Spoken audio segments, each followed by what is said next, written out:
Hello everyone, welcome back to our channel Anushruti art zone. Friends, ಇವತ್ತಿನ ವಿಡಿಯೋದಲ್ಲಿ ನಿಮಗೆ ಕೆಲವೊಂದಿಷ್ಟು ಕಿಚನ್ ಟಿಪ್ಸ್ಗಳನ್ನು ತಿಳಿಸ್ಲಿಕ್ಕೆ ಇಷ್ಟಪಡ್ತೀನಿ. ನೋಡಿ, ನಾವು ಚಪಾತಿ ಹಿಟ್ಟನ್ನು ಕಲಿಸುವಾಗ ಬರೀ ಚಪಾತಿ ಹಿಟ್ಟನ್ನು ಹಾಗೆ ಕಲಿಸೋದ್ಕಿಂತ ಸ್ವಲ್ಪ ಉಪ್ಪು ಮತ್ತು ಎಣ್ಣೆ ಹಾಕಿ ಕಲಿಸೋದ್ರಿಂದ ಚಪಾತಿ ತುಂಬ ಟೇಸ್ಟಿಯಾಗಿ ಇರುತ್ತೆ. ಹಾಗೆಯೇ ಇದ್ರ ಜೊತೆ ಏನಾದರೂ ಸ್ವಲ್ಪ ಹಾಲಿನ ಕೆನೆನ ಸೇರಿಸಿದರೆ ಇನ್ನೂ ಕೂಡ ಚಪಾತಿ ಸಾಫ್ಟಾಗಿ ಬರುತ್ತೆ.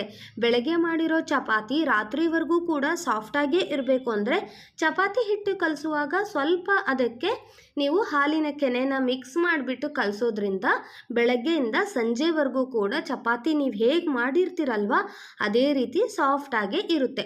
ನೋಡಿ, ಇಲ್ಲಿ ಚಪಾತಿ ಮಾಡುವಾಗ ನಾವು ಹೀಗೆ ಸ್ವಲ್ಪ ಸ್ವಲ್ಪನೇ ನೀರು ಹಾಕಿಬಿಟ್ಟು ಹೀಗೆ ಕಲಿಸ್ಕೊಳ್ಬೇಕು. ಸೊ ಒಮ್ಮೆಲೆ ಜಾಸ್ತಿ ನೀರು ಹಾಕಿಬಿಟ್ರೆ ಜಾಸ್ತಿ ಆದರೆ ಅದನ್ನು ತೆಗಿಲಿಕ್ಕೂ ಕೂಡ ಆಗೋದಿಲ್ಲ. ಸೊ ಹಾಗಾಗಿ ಸ್ವಲ್ಪ ಸ್ವಲ್ಪವೇ ನೀರು ಹಾಕಿಬಿಟ್ಟು ಚಪಾತಿ ಹಿಟ್ಟನ್ನು ನೀಟಾಗಿ ಹದವಾಗಿ ಕಲಿಸ್ಕೊಳ್ಳಿ. ಚಪಾತಿ ಹಿಟ್ಟು ಎಷ್ಟು ಚೆನ್ನಾಗಿ ನಾದ್ಕೋತೀವಲ್ವ ನಾವು, ಆ ರೀತಿ ನಮಗೆ ಚಪಾತಿ ಬರುತ್ತೆ. ಚಪಾತಿ ಏನಾದರೂ ಹಿಟ್ಟು ಕಲಿಸುವಾಗ ಗಟ್ಟಿಯಾಗಿ ನಾವು ಕಲಿಸ್ಬಿಟ್ರೆ ಚಪಾತಿ ಕೂಡ ಗಟ್ಟಿಯಾಗೇ ಬರುತ್ತೆ. ಸೊ ಚಪಾತಿ ಹಿಟ್ಟು ನಾವು ಚೆನ್ನಾಗಿ ಸಾಫ್ಟಾಗಿ ನಾದಬೇಕು. ನೋಡಿ, ಈ ರೀತಿ ಚಪಾತಿ ಹಿಟ್ಟನ್ನು ಚೆನ್ನಾಗಿ ಸ್ವಲ್ಪ ನಾದ್ಬಿಟ್ಟು ಎಲ್ಲ ಪೂರ್ತಿ ನಾವು ಕಲಸಿ ಆದಮೇಲೆ ಮತ್ತೆ ಮೇಲ್ಗಡೆ ಒಂದು ಸ್ಪೂನ್ ಆಯಿಲನ್ನು ಹಾಕಿಬಿಟ್ಟು ನೋಡಿ, ಈ ರೀತಿ ನಾವು ಹೀಗೆ ಮಾಡಿ ಒಂದು 15 ಮಿನಿಟ್ಸ್ ನಾವು ಹಾಗೆ ಇಡಬೇಕು. 15ರಿಂದ 20 ನಿಮಿಷ ಇದನ್ನು ನೆನೀಲಿಕ್ಕೆ ಬಿಡಬೇಕು. ಚಪಾತಿ ಹಿಟ್ಟು ಕಲಸಿದ ತಕ್ಷಣವೇ ಯಾವಾಗೂ ಕೂಡ ನೀವು ಚಪಾತಿನ ಮಾಡ್ಕೋಬೇಡಿ. ಅಕಸ್ಮಾತ್ ಅರ್ಜೆಂಟ್ ಇತ್ತು, ನಾವು ಮಾಡಲೇಬೇಕು ಅಂದರೆ ನೋಡಿ, ಚಪಾತಿ ಹಿಟ್ಟು ಕಲಸಿದ ತಕ್ಷಣ ಈ ರೀತಿ ಮೇಲೆ ಕೆಳಗೆ ಹೀಗೆ ಅದನ್ನು ಈ ರೀತಿ ಪ್ರೆಸ್ ಮಾಡಿದವಾಗ ಏನಾಗುತ್ತೆ, ಚಪಾತಿ ಹಿಟ್ಟು ಸ್ಮೂತ್ ಆಗುತ್ತೆ. ಆಗ ನೀವು ತಕ್ಷಣವೇ ಮಾಡ್ಕೋಬಹುದು. ಬಟ್ ಒಮ್ಮೆಲೆ ತಕ್ಷಣವೇ ಮಾಡ್ಕೊಳೋದ್ಕಿಂತ ಒಂದು 15 ಮಿನಿಟ್ಸ್ ಹಾಗೆ ಬಿಟ್ಬಿಟ್ಟು ಅದನ್ನು ನೆನಿಲಿಕ್ಕೆ ಆಮೇಲೆ ಮಾಡ್ಕೊಳ್ಳೋದ್ರಿಂದ ಚಪಾತಿ ಸಾಫ್ಟಾಗಿ ಬರುತ್ತೆ. ನೋಡಿ, ನಾನೀಗ ಈ ರೀತಿ ಕಲಿಸ್ಕೊಂಡಾಗಿದೆ. ಈಗ ಇದನ್ನು 15ರಿಂದ 20 ನಿಮಿಷ ಹಾಗೆ ಬಿಟ್ಬಿಡ್ತೀನಿ. ನಂತರ ನಾನು ಚಪಾತಿನ ಮಾಡ್ಕೋತೀನಿ. ಹಾಗೆಯೇ ಈ ವಿಡಿಯೋ ಕೊನೆವರೆಗೂ ನೋಡಿ.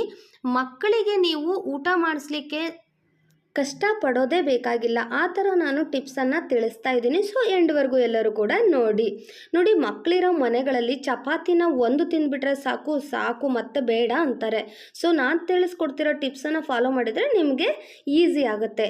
ನೋಡಿ, ಇದರ ಜೊತೆಗೆ ನಾನು ಹೀರೆಕಾಯಿ ಪಲ್ಯ ಮಾಡುವಾಗ ನಾವೇನು ಮಾಡ್ತೀವಿ, ಈ ಸಿಪ್ಪೆನ ಹೆರೆದ್ಬಿಟ್ಟು ಆ ಸಿಪ್ಪೆನ ಹಾಗೆ ಬಿಸಾಕ್ಬಿಡ್ತೀವಿ.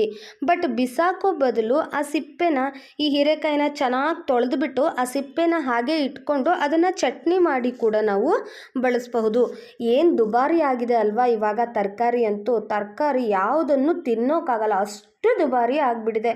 ಸೊ ಆದ ಕಾರಣ ನಾವು ಯಾಕೆ ವೇಸ್ಟ್ ಮಾಡೋದು. ನೋಡಿ, ಈ ರೀತಿ ಈ ಸಿಪ್ಪೆನ ನಾವು ಹೀಗೆ ತೆಕ್ಕೊಂಡಿಟ್ಕೊಂಡ್ರೆ ಅದನ್ನು ಚಟ್ನಿ ಮಾಡಲಿಕ್ಕೆ ಬಳಸಬಹುದು. ಬಟ್ ಚಟ್ನಿ ಮಾಡೋಕ್ಕೆ ಬರೀ ಸಿಪ್ಪೆನ ಹಾಕೋದ್ಕಿಂತ ಸ್ವಲ್ಪ ಈ ಹೀರೆಕಾಯಿನೂ ಕೂಡ ನೀವು ಕಟ್ ಮಾಡಿಬಿಟ್ಟು ಫ್ರೈ ಮಾಡಿ ಹಾಕಿದರೆ ತುಂಬಾ ಚೆನ್ನಾಗಿ ಟೇಸ್ಟಿಯಾಗಿ ಚಟ್ನಿ ಬರುತ್ತೆ. ನೋಡಿ, ಅಕಸ್ಮಾತ್ ನಿಮ್ಮ ಮನೆಯಲ್ಲಿ ಏನಾದರೂ ಈ ಥರ ಪೀಲರ್ ಇಲ್ಲ ಅಂದರೆ ನೀವು ಚಾಕುವಿನ ಸಹಾಯದಿಂದನೇ ಈಸಿಯಾಗಿ ನೋಡಿ ಈ ರೀತಿ ಸಿಪ್ಪೆನ ತೆಗೆದು ಬಿಡ್ಬೋದು. ನೋಡಿ, ಈ ರೀತಿ ಸಿಪ್ಪೆನ ನಾವು ತೆಗಿಲಿಕ್ಕೆ ಸ್ಪೂನನ್ನು ಬಳಸಬಹುದು ಅಥವಾ ಚಾಕುನ ಬಳಸಬಹುದು, ಅಥವಾ ನಿಮ್ಮ ಹತ್ರ ಪೀಲರ್ ಇದ್ದರೆ ಓಕೆ ಅದನ್ನೇ ಕೂಡ ಬಳಸಬಹುದು. ನೋಡಿ, ಈ ರೀತಿ ಫುಲ್ ನೀಟಾಗಿ ನಾವು ರಿಮೂವ್ ಮಾಡ್ಕೊಂಡ ನಂತರ ನೀವು ಚಟ್ನಿ ಮಾಡುವಾಗ ಇದನ್ನು ಬಳಸಬಹುದು. ನೋಡಿ, ಎಷ್ಟು ಚೆನ್ನಾಗಿ ಮೇಲ್ಗಡೆ ಸಿಪ್ಪೆ ಎಲ್ಲ ರಿಮೂವ್ ಆಗಿದೆ ಅಂತ ಹೇಳಿ. ನೋಡಿದ್ರಲ್ಲ, ತುಂಬ ಚೆನ್ನಾಗಿ ಮೇಲ್ಗಡೆ ಸಿಪ್ಪೆ ಎಲ್ಲ ಹೋಗಿದೆ. ನೋಡಿ, ಇದನ್ನು ಪಲ್ಯ ಮಾಡುವಾಗ ಕೂಡ ಒಂದು ನಾನು ಟ್ರಿಕ್ಸನ್ನು ತಿಳಿಸ್ತಾ ಇದ್ದೀನಿ. ನೋಡಿ, ಈ ರೀತಿ ಹೆಚ್ಕೊಂಡ ತಕ್ಷಣ ಹಾಗೆ ನೀವು ಪಲ್ಯಕ್ಕೆ ಹಾಕಿಬಿಡಬೇಡಿ. ಇದರ ವಿಷ ಸವಿನೂ ಕೂಡ ಸ್ವಲ್ಪ ನೋಡಿ. ಅಕಸ್ಮಾತ್ ಏನಾದರೂ ಕೆಲವೊಂದು ಸರಿ ಹೀರೆಕಾಯಿ ಕೂಡ ವಿಷ ಆಗಿರುತ್ತೆ. ಸೊ ಈ ಥರ ಏನಾದ್ರು ವಿಷ ಇದ್ದರೆ ತೆಗೆದುಬಿಡಿ, ಇಲ್ಲಾಂದರೆ ಪಲ್ಯ ಪೂರ್ತಿ ಹಾಳಾಗಿಬಿಡುತ್ತೆ. ಹಾಗೆಯೇ ಚಟ್ನಿ ಮಾಡುವಾಗ ಬರೀ ಚಟ್ನಿಗೆ ಸಿಪ್ಪೆ ಹಾಕೋದ್ಕಿಂತ ಈ ರೀತಿ ಕಟ್ ಮಾಡಿರೋದನ್ನು ಕೂಡ ನೀವು ಸ್ವಲ್ಪ ಹಾಕಿಬಿಟ್ಟು ಫ್ರೈ ಮಾಡಿ ನಂತರ ನೀವು ಚಟ್ನಿನ ಮಾಡ್ಕೊಳ್ಳಿ. ನೋಡಿ, ಈ ಥರ ನಾನು ಪಲ್ಯಗೆ ಈಗ ಹೆಚ್ಚಿಟ್ಕೊಂಡಿದ್ದೀನಿ. ನಂತರ ನಾನು ಒಂದು ಪ್ಯಾನಿಗೆ ಇಲ್ಲಿ ಆಯಿಲನ್ನು ಹಾಕ್ಕೊಳ್ತಾ ಇದ್ದೀನಿ.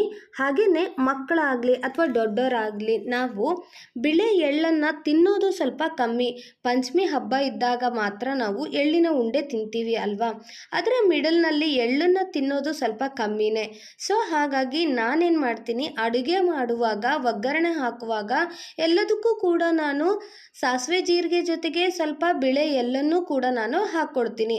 ಆವಾಗ ಎಲ್ಲರೂ ಕೂಡ ಮನೆ ಮಂದಿ ಎಲ್ಲರೂ ಕೂಡ ಎಳ್ಳನ್ನು ತಿಂದಂಗೆ ಆಗುತ್ತೆ. ನಮ್ಮ ದೇಹಕ್ಕೆ ಎಲ್ಲ ರೀತಿಯ ಪೋಷಕಾಂಶಗಳು ಬೇಕು, ವಿಟಮಿನ್ಸ್ ಬೇಕು, ಹಾಗೆ ಆಯಿಲ್ಗಳು ಬೇಕು, ಎಲ್ಲದೂ ಬೇಕು. ಸೊ ಹಾಗಾಗಿ ಇವುಗಳನ್ನು ನೀವು ಮಿಸ್ ಮಾಡಬಾರ್ದು. ಶೇಂಗಾ ಆಗಲಿ ಅಥವಾ ಎಳ್ಳಾಗಲಿ ಡೈಲಿ ನಾವು ತಿನ್ನುವಂತಹ ಫುಡ್ಡಲ್ಲಿ ಅವುಗಳನ್ನು ನಾವು ಇನ್ಕ್ಲೂಡ್ ಮಾಡ್ಕೋಬೇಕು.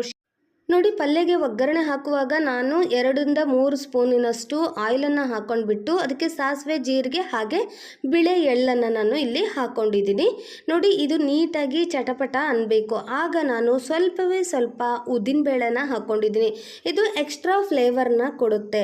ನಾವು ಉದ್ದಿನಬೇಳೆನ ಈ ರೀತಿ ಹಾಕ್ಕೊಳ್ಳೋದ್ರಿಂದ ಎಕ್ಸ್ಟ್ರಾ ಫ್ಲೇವರ್ ಕೊಡುತ್ತೆ. ಹಾಗೆಯೇ ನಾನಿಲ್ಲಿ ಈ ಆನಿಯನನ್ನು ಹೆಚ್ಕೊಂಡ್ಬಿಟ್ಟು ಚಿಕ್ಕದಾಗಿ ಹೆಚ್ಕೊಂಡ್ಬಿಟ್ಟು ಹಾಕ್ಕೊಂಡಿದ್ದೀನಿ.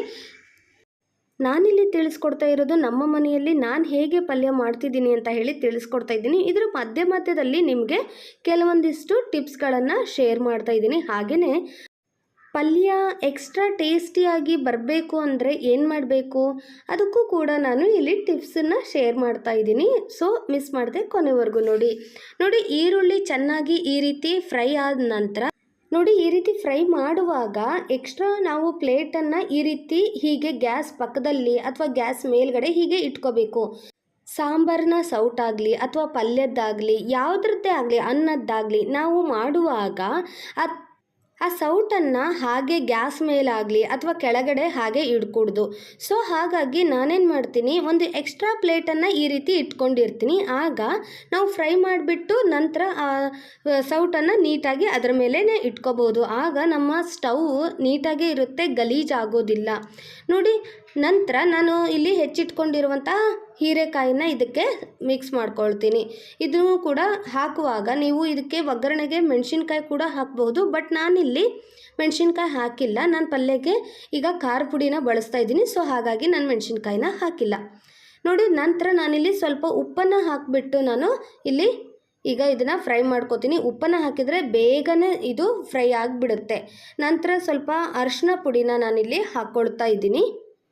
ಹಾಗೆಯೇ ಮನೆಯಲ್ಲೇ ಮಾಡಿರುವಂತಹ ಪಲ್ಯದ ಪುಡಿ, ಮಸಾಲ ಪುಡಿನ ನಾನಿಲ್ಲಿ ಹಾಕ್ಕೊಳ್ತಾ ಇದ್ದೀನಿ. ನಿಮ್ಗೆ ಯಾರಿಗಾದರೂ ಈ ಮಸಾಲ ಪುಡಿ ಹೇಗೆ ಮಾಡೋದು ಅಂತ ಹೇಳಿ ಬೇಕಿದ್ದರೆ ಕಮೆಂಟ್ ಮೂಲಕ ತಿಳಿಸಿ, ಅದನ್ನು ನಾವು ಕೂಡ ಶೇರ್ ಮಾಡ್ತೀವಿ.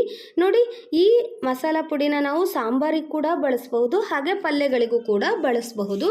ನೋಡಿ, ಸ್ವಲ್ಪ ನೀರು ಹಾಕಿಬಿಟ್ಟು ಅರಿಶಿನ ಪುಡಿ, ಉಪ್ಪು ಹಾಗೆ ಇಲ್ಲಿ ಸಾಂಬಾರು ಪುಡಿನ ಹಾಕ್ಕೊಂಡಿದ್ದೀನಿ. ನಂತರ 1-1.5 ಸ್ಪೂನಿನಷ್ಟು ನಾನಿಲ್ಲಿ ಖಾರದ ಪುಡಿನ ಹಾಕ್ಕೊಂಡಿದ್ದೀನಿ. ನೀವು ಮುಂಚೆ ಹಸಿಮೆಣಸಿನ್ಕಾಯಿ ಹಾಕಿದರೆ ಈ ಖಾರದ ಪುಡಿನ ಹಾಕಬೇಡಿ. ನೋಡಿ, ಇದಿಷ್ಟನ್ನು ಹಾಕ್ಕೊಂಡ ನಂತರ ಇದನ್ನು ಚೆನ್ನಾಗಿ ನಾವು ಮಿಕ್ಸ್ ಮಾಡ್ಕೊಳ್ಬೇಕು. ಇದನ್ನು ಚೆನ್ನಾಗಿ ಮಿಕ್ಸ್ ಮಾಡಿಕೊಂಡು ನಂತರ ನಾನಿಲ್ಲಿ ಟೊಮೆಟೊನ ಹಾಕ್ಕೊಳ್ತೀನಿ. ನೀವು ಒಗ್ಗರಣೆಗೆ ಹಾಕ್ಕೊಂಡ್ರೂ ಸರಿ, ಬಟ್ ನಾನಿಲ್ಲಿ ನಂತರ ಹಾಕಿದರೂ ಕೂಡ ಇದು ಸಾಫ್ಟ್ ಇರೋದ್ರಿಂದ ಬೇಗನೆ ಬೆಂದ್ಬಿಡುತ್ತೆ. ಸೊ ಹಾಗಾಗಿ ನಾನು ಟೊಮೆಟೊನ ಇದಕ್ಕೆ ಆ್ಯಡ್ ಮಾಡ್ತಾ ಇದ್ದೀನಿ. ನೋಡಿ, ಇದಷ್ಟೇ ಅಲ್ಲದೆ ಈ ಪಲ್ಯದ ಎಕ್ಸ್ಟ್ರಾ ಟೇಸ್ಟಿಗೋಸ್ಕರ ನಾನಿಲ್ಲಿ ಗುರಳ್ ಪುಡಿನ ಹಾಕ್ತಾ ಇದ್ದೀನಿ. ಗುರಳ್ ಪುಡಿ ಅನ್ಬೋದು ಅಥವಾ ಇದಕ್ಕೆ ಹುಚ್ಚಳ್ ಪುಡಿ ಅಂತಾರೆ, ಕೆಲವು ಕಡೆ ಈ ಕುರ್ಷಣಿ ಪುಡಿ ಅಂತಾರೆ. ಸೊ ಹಾಗಾಗಿ ನಾನು ಆ ಪುಡಿನ ನಾನಿಲ್ಲಿ ಹಾಕ್ಕೊಳ್ತಾ ಇದ್ದೀನಿ. ಇದು ತುಂಬಾ ಟೇಸ್ಟಿಯಾಗಿರುತ್ತೆ, ಪಲ್ಯನ ತುಂಬ ಚೆನ್ನಾಗಿ ಟೇಸ್ಟಿಯಾಗಿ ಮಾಡುತ್ತೆ. ಚಪಾತಿ ಹಿಟ್ಟನ್ನು ಕಲಸಿ ಆಲ್ರೆಡಿ ಇವಾಗ 15 ಮಿನಿಟ್ಸ್ ಆಯಿತು. ಈಗ ನಾವು ಅದನ್ನು ಮಾಡೋದನ್ನು ನೋಡೋಣ. ಚಿಕ್ಕ ಮಕ್ಕಳಿಗೆ ಈಗ ತೋರಿಸ್ತಿರೋ ಈ ರೀತಿ ಚಪಾತಿ ಮಾಡಿಕೊಟ್ರೆ ಒಂದಕ್ಕೇ ಫುಲ್ ಆಗಿಬಿಡುತ್ತೆ. ಈಗ 20 ಮಿನಿಟ್ಸ್ ಆಗಿದೆ ನಾನು ಹಿಟ್ಟನ್ನು ಕಲಸಿ. ತುಂಬ ಸಾಫ್ಟಾಗಿ ಚೆನ್ನಾಗಾಗಿದೆ ನೋಡಿ. ಈ ಕನ್ಸಿಸ್ಟೆನ್ಸಿಲಿ ಇದ್ದರೆ ಸಾಕು. ತುಂಬ ಸಾಫ್ಟು ಬೇಡ, ಹಾಗೆಯೇ ತುಂಬ ಹಾರ್ಡ್ ಕೂಡ ಇರಬಾರ್ದು. ನೋಡಿ, ಈ ರೀತಿ ಇದ್ದರೆ ಸಾಕು, ತುಂಬ ಚೆನ್ನಾಗಿ ಚಪಾತಿ ಬರುತ್ತೆ. ಮಕ್ಕಳಿದ್ದರೆ ಮಕ್ಕಳಿಗೆ ಊಟ ಮಾಡಿಸೋದಂತೂ ದೊಡ್ಡ ಕೆಲಸ ಅಲ್ವಾ. ಈಗ ನಾವು ಚಪಾತಿ ಹಾಕ್ಕೊಂಡು ಬಂದಿರ್ತೀವಿ, ಒಂದು ಚಪಾತಿ ಖಾಲಿ ಆದಮೇಲೆ ಇನ್ನೊಂದು ಚಪಾತಿ ತಿನ್ನಿಸ್ತೀನಿ ಅಂದರೆ ಅವರು ರಗಳೆ ಮಾಡ್ತಾರೆ, ಬೇಡ ಅಂತಾರೆ, ಅಥವಾ ಬಾಯಲ್ಲಿ ಹಾಕ್ಕೊಂಡ್ಬಿಟ್ಟು ಹಾಗೇ ಕೂರ್ತಾರೆ, ಅಥವಾ ಅದನ್ನು ವೈಕ್ ಮಾಡ್ತಾರೆ ಜಾಸ್ತಿ ಆದ ತಕ್ಷಣ. ಸೊ ಅದಕ್ಕಾಗಿ ನೀವೇನು ಮಾಡಬೇಕು, ಈ ರೀತಿ ನಾನು ತೋರಿಸ್ತಿರೋ ಈಗ ಈ ಟ್ರಿಕ್ಸನ್ನು ನೀವು ಬಳಸಿದರೆ ಒಂದೇ ಚಪಾತಿಗೆ ಅವ್ರು ಫುಲ್ ಹೊಟ್ಟೆ ತುಂಬೋಗ್ಬಿಡುತ್ತೆ.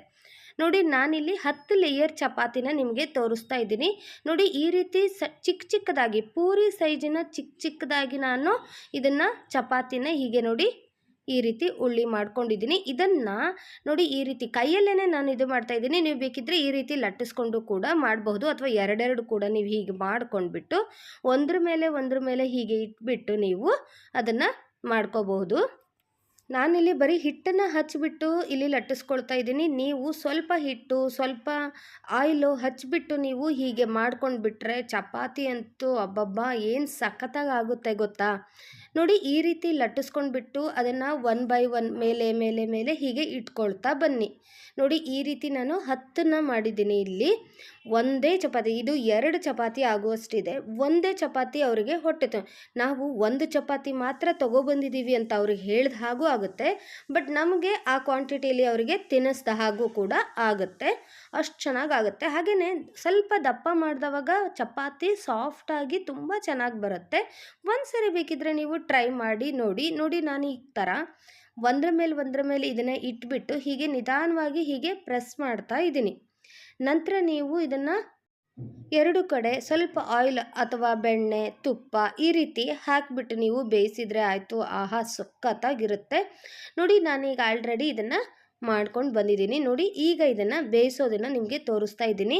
ತುಂಬಾ ಚೆನ್ನಾಗಾಗುತ್ತೆ. ನಾನಂತೂ ನನ್ನ ಮಕ್ಕಳಿಗೆ ಇದೇ ರೀತಿಯೇ ಕೊಡೋದು. 2 ಅಂತ ಅಂದ ತಕ್ಷಣ ಅವರು ಬೇಡ ನನಗೆ ಒಂದೇ ಚಪಾತಿ ಅಂತಾರೆ. ಸೊ ಹಾಗಾಗಿ ಈ ರೀತಿ ನೀವು ಮಾಡಿಕೊಟ್ಬಿಟ್ರೆ ಅವರಿಗೆ 2 ಚಪಾತಿ ತಿಂದಷ್ಟು ಕೂಡ ಹೊಟ್ಟೆ ತುಂಬ ಹೋಗುತ್ತೆ. ಅವ್ರಿಗೆ ಗೊತ್ತು ಕೂಡ ಆಗೋದಿಲ್ಲ ಒಂದೇ ಚಪಾತಿ ಹಾಕಿದ್ದಾರೆ ಅಮ್ಮ ಅಂತ ಹೇಳಿ ಫುಲ್ ಫಿನಿಶ್ ಮಾಡ್ತಾರೆ. ನೋಡಿ, ನಾನಿಲ್ಲಿ ಬೇಯಿಸ್ಲಿಕ್ಕೆ ಅಂತ ಹೇಳಿ ಕಬ್ಬಿಣದ ಕಾವಲಿನ ಇಟ್ಕೊಂಡಿದ್ದೀನಿ. ನೀವು ನಾನ್ ಸ್ಟಿಕ್ ಬಳಸೋದಾದರೆ ಪ್ಲೀಸ್ ಅವಾಯ್ಡ್ ಮಾಡಿ ನಾನ್ ಸ್ಟಿಕ್ಕನ್ನು. ನಾನು ಕೂಡ ಕೆಲವೊಂದನ್ನೆಲ್ಲ ನಾನ್ ಸ್ಟಿಕ್ಕನ್ನು ಬಳಸೋದನ್ನು ಕಮ್ಮಿ ಮಾಡಿದ್ದೀನಿ. ನೋಡಿ, ಈ ಕಬ್ಬಿಣದ ಕಾವಲಿಯಲ್ಲಿ ನಾವು ಮಾಡಿ ಅಡುಗೆನ ಮಾಡಿಬಿಟ್ಟು ತಿನ್ನೋದ್ರಿಂದ ತುಂಬಾ ರುಚಿಯಾಗೂ ಇರುತ್ತೆ, ಹೆಲ್ತಿಗೆ ಕೂಡ ತುಂಬಾ ಒಳ್ಳೆಯದು. ನೋಡಿ, ಹೀಗೆ ಫುಲ್ ಕಾವಲಿ ಕಾದ ಮೇಲೆ ಈ ರೀತಿ ನೀವು ಬೇಯಿಸ್ಕೊಂಡ್ರೆ ಆಯ್ತು. ಸ್ವಲ್ಪ ಬಬಲ್ಸ್ ಬರುತ್ತೆ ನೋಡಿ ನೀಟಾಗಿ. ಆ ರೀತಿ ಬಂದವಾಗ ನೀವು ಇದನ್ನು ಮಗುಚಿ ಹಾಕಬೇಕು. ನೋಡಿ, ತುಪ್ಪ ಹಾಕಿ ಬೇಯಿಸಿದ್ರಂತೂ ಸಖತ್ತಾಗುತ್ತೆ. ನೋಡಿ, ಈ ರೀತಿ ಚಪಾತಿ ಮಾಡಿದರೆ ಬೆಳಗ್ಗೆ ಮಾಡಿರೋ ಚಪಾತಿ ರಾತ್ರಿವರೆಗೂ ಕೂಡ ತುಂಬ ಸಾಫ್ಟಾಗಿ ಇರುತ್ತೆ. ವಯಸ್ಸಾದವರಿಗಾಗಲಿ ಅಥವಾ ಮಕ್ಕಳಿಗಾಗಲಿ ತುಂಬಾ ಚೆನ್ನಾಗಾಗುತ್ತೆ ತಿನ್ನಲಿಕ್ಕೆ.